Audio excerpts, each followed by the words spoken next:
Qui-Gon lunged his blade at his former master's chest, but Dooku sidestepped. He blocked a flurry of strikes from Qui-Gon like he was defending against a windstorm. It was impressive. He had trained the Jedi well. With a swift pirouette, Dooku slipped around his Padawan and pressed the offensive. He slashed and jabbed with his curved blade, testing Qui-Gon's defense. Well, you finally did it. After years of resisting doing this particular what-if, because everyone and their mother's brother's cousin has done it, I'm finally caving. So I won't keep you waiting any longer. This is what if Qui-Gon had trained Anakin. Realistically, I'm of the staunch belief that Palpatine viewed Qui-Gon as the single biggest obstacle between Anakin and himself, so if Maul had failed to kill him, Palpatine would have found some other way to off him.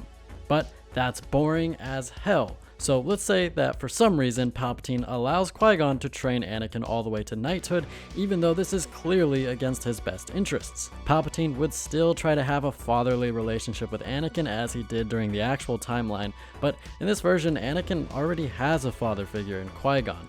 So while he may view Palpatine as a friend, he doesn't rely on him nearly as much as he does in the real timeline. He's kind of like that old dude at the bar who gives you sage advice.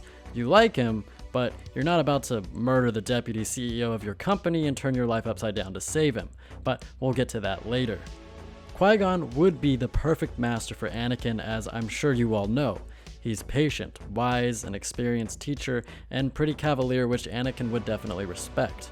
And look, I want no Obi-Wan slander down in the comments. The guy was placed in an incredibly difficult position, and he did the best he could. He stood by Anakin when no one else in the Order really would. Qui-Gon is just better suited temperamentally and experience-wise to handle training Anakin. And I don't honestly think that Anakin would be that different either. He'd just have a bit more control over his emotions. Most importantly, he'd have a master who understood the pitfalls of the dogmatic ways of the Jedi. Having someone truly understand you as well is a big deal when you're growing up, and here I believe it makes all the difference for Anakin.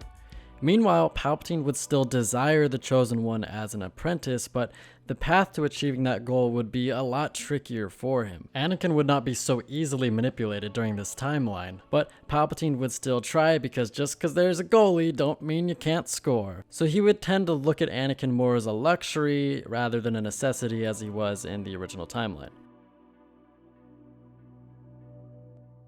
He would still orchestrate the assassination attempt on Padme and maneuver Qui-Gon and Anakin into serving as her security. The events of Attack of the Clones would play out similarly, except for a few critical events which we will now cover. Shmi Skywalker would not be in any danger from the Tuskens, as Qui-Gon would have arranged for her freedom sometime after the events of the Phantom Menace. She'd live on Naboo perhaps, and Anakin would see her every now and then. So Anakin would take Padme to Naboo just like he did in the movie, and there'd be really no reason for them to just go to Tatooine. They'd absolutely still fall in love because Anakin has mad game. Meanwhile, Qui-Gon would go to Kamino in place of Obi-Wan and would uncover the clone army. He'd follow Jango Fett to Geonosis and would learn of his former master's role in the scheme. Qui-Gon would be captured and Dooku would meet with him face to face. The Count would plead with his old Padawan to join him, but Qui-Gon would refuse, his disappointment in his master immeasurable and his day ruined. This is where things diverge a bit from Attack of the Clones. Since Anakin and Padme were not on Tatooine, they'd not be in range to transmit Qui-Gon's message to the Jedi Council, so Qui-Gon would be captured and on his own. But he's quite crafty, so I believe he'd escape and find a way to return the short distance to Kamino. From there, he'd contact the Jedi Council and inform them of the gravity of the situation. The Republic would order an attack on the planet of Geonosis, Palpatine wielding his new powers here, with Jedi acting as generals. Since the arena battle never occurs here, many more Jedi are spared, becoming one with the Force, including this king.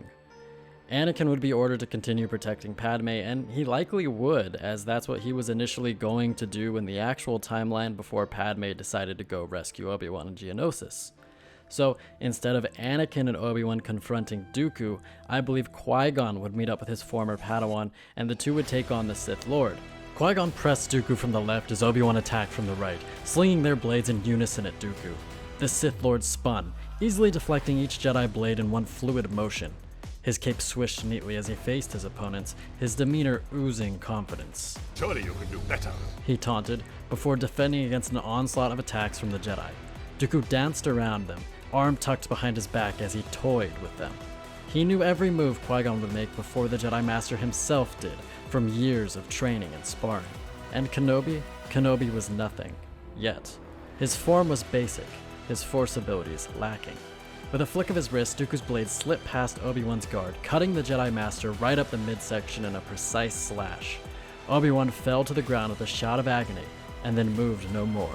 Qui-Gon lunged his blade at his former master's chest, but Dooku sidestepped. He blocked a flurry of strikes from Qui-Gon like he was defending against a windstorm. It was impressive. He had trained the Jedi well. With a swift pirouette, Dooku slipped around his Padawan and pressed the offensive.